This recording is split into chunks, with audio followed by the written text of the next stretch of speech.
In previous lecture, we concluded about the electron microscopy, and in this lecture, we are going to start the centrifugation technique.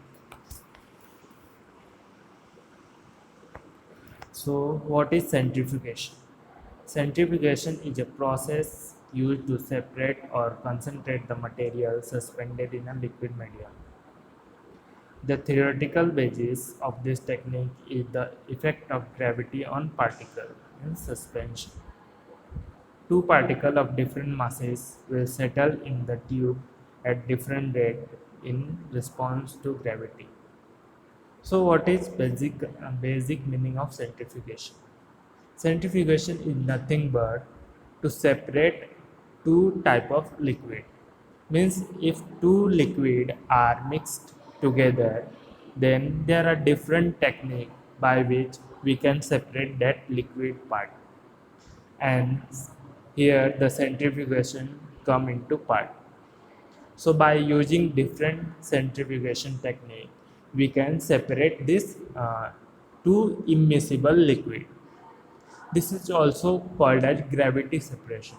Means gravity separation means what? The liquid which have higher molecular mass, means higher weight, will settle down, and the liquid or the particle which have lighter molecular mass or lighter weight will float upward. So by this way we can separate this two immiscible liquid, and here the role of centrifugation is the most.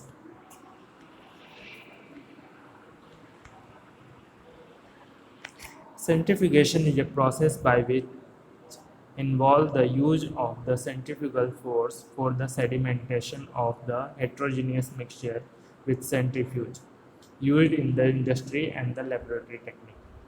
This process is used to separate two immiscible liquid. More dense compound of mixture migrate away from the axis of centrifuge, while less dense compound of the mixture migrate towards the axis. So this centrifugal force you must have studied in your 12th standard in physics. Centrifugal means force means what? If we keep a particular object and we rotate round and round, then some substance will concentrate at the axis and some substance will move away from the axis. For example, just take a test tube uh, and put some two types of liquid like oil and water, and then cover that test tube.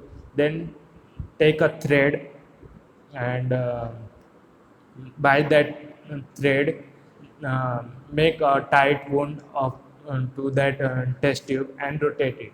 Then after few time of rotation, you will observe that these two liquids get separated. Means you will see different layer of oil and different layer of water, and this is called centrifugal force. Means by the force of rotation on the central axis, these two type of liquid get separated, and by using this principle there are different type of centrifugation technique are developed. uh, we will just look history of centrifugation. Just we will go through about this. In 1923, Theodore Swedberg and his student H. Rinde had successfully analyzed the large grain solution in the term of the gravitational sedimentation.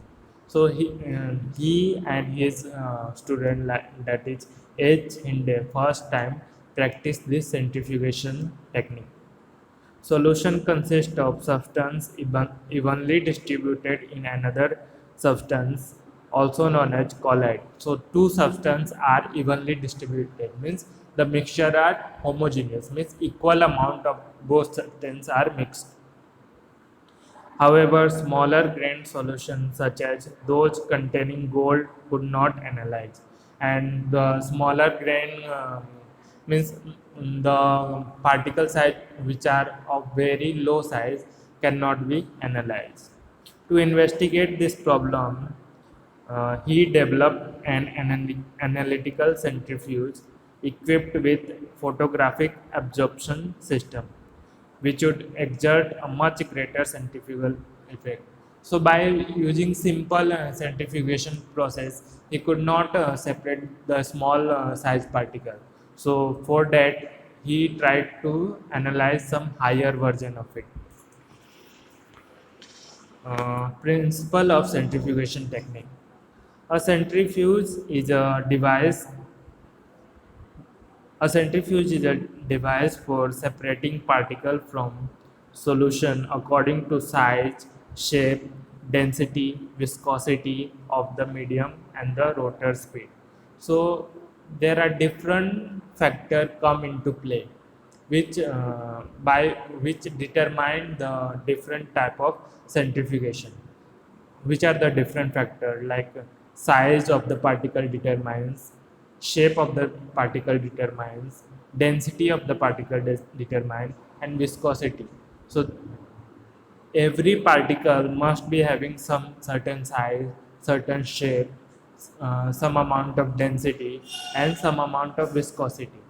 You must be familiar with this word, so I'm not going in detail about this word. So these all factors determine the amount of means which type of centrifugation technique can be used. In a solution, particle whose density is higher than that of the solvent sink, and the particle that is lighter than it will float. So basically here the density come into play. So density, the particle which have higher density means higher mass per volume of water, that will settle down. Means take example, you take a pebble and drop it in a water. So since it density is higher, it will go down and it will dip inside the water. And suppose you take a leaf, means any single leaf or leaves you will get from plant, and when you put on the water it will just flow because it has lower density. Same like particle, different particle at different type of density. So the particle which have higher density will sink, and the particle which have lower density will float. The greater the difference in density, the faster they move. If there is no difference in density, like isopynic condition, means if there is no density, no difference in density, the particles stay steady. Now if we take two leaves, mean two different type of leaves, and we try to put in a liquid medium, then both will float. Why both will float? Because both have similar density.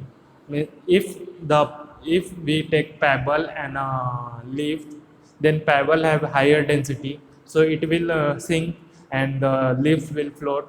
But if we take particle or material which have similar density, then both will either sink or float, so they will not separate easily. A centrifuge is a piece of equipment that puts an object in rotation around the fixed axis, applying a potentially strong force perpendicular to the axis of the spin. Just like I explained in the beginning, it works on the principle of centrifugal force. The centrifuge work using the sedimentation principle, where the centripetal acceleration caused denser substance and the particle to move downward and radial direction. Same, the particle which have a higher density will move downward and it will sink. At the same time, objects that are less dense, means which have lesser density, are displaced and move to the center. In in laboratory centrifuge that uses sample tube, the radial acceleration causes dense particle to settle to the top of the tube while low density substance rise on the top. Here I have given one example. Suppose you take a test tube and you put a sample containing mixture of protein and DNA. Suppose you take a test tube and you put a mixture of two nucleic acid, that is DNA and protein you put. Then test tube are placed on the centrifuge rotor. You must have seen the centrifugation machine, or if you have not seen, you will see definitely in your next semester in your lab. So basically, this test tube are put in the centrifugation machine, and they are rotated. Means they are rotated around the central axis. Sample are spin at the high speed, and they are spin at very high speed, so that this sample can be separated, the compound separated based on the density. Then the sample which have higher density will settle down, and the sample which have lower density will float little upward.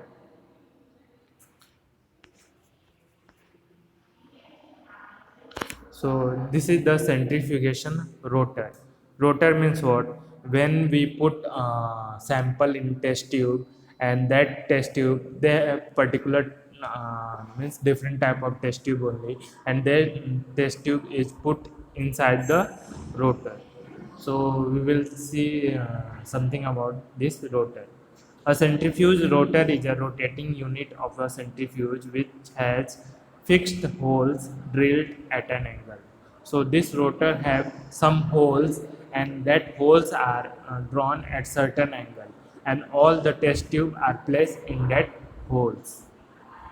Test tube are placed inside these holes, and the rotor spin to aid in the separation of the material. And after that test tube is placed inside the hole, the rotor is covered and it is placed inside the centrifugal force. Then it is rotated at high speed, and after some time we will when we remove the test tube and observe, we can observe the two separated liquid at different interface. Means the particle with higher density will settle at bottom, and particle with lower density will lie slightly upward. So we saw the general introduction and everything about centrifugation. Now we have to study two types of centrifugation technique. So in this lecture we will cover the ultra centrifugation technique.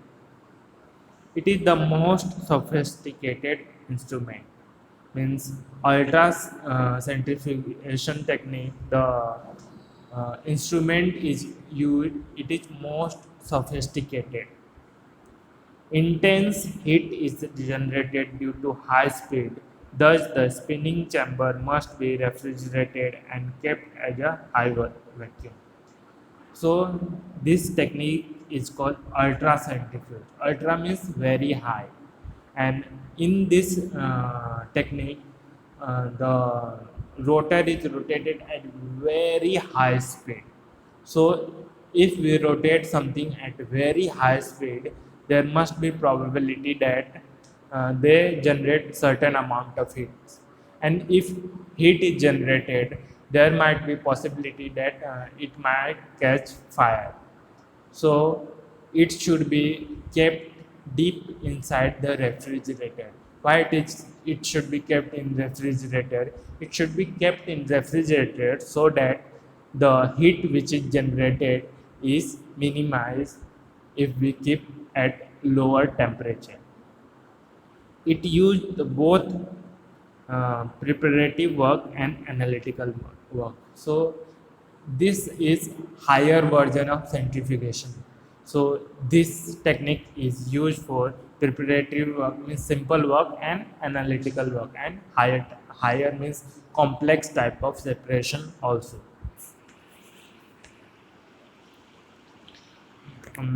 Ultracentrifugation, an important tool in biochemical research, is the centrifuge, which through rapid spinning impose high centrifugal force on suspended particle or even molecule in the solution, and cause separation of the such matter on the basic ultracentrifugation on difference on the weight. So this uses same principle of other centrifugation technique. Only different is ultracentrifugation means it it rotate at very high speed, and we can separate the particle which are very difficult to be separated, means they have similar amount of density, and by using simple centrifugation technique we cannot separate this technique. So if we are using ultra centrifugation, we can separate the particle which have same density also. Example, red cell may be separated from plasma of the blood, nuclei from the mitochondria of the cell homogenate, and the protein from another complex mixture. So this is the example where ultracentrifugation is used, that is separation of red blood cell from plasma and other things. Um, So this was the basic introduction and about the ultracentrifugation technique. In next lecture, we will see additional point about the centrifugation and other centrifugation technique, and we will see one more important part of centrifugation, that is refrigerated centrifugation, in next lecture. Till now we covered the general introduction and everything about centrifugation and ultracentrifugation technique. That's it. Thank you.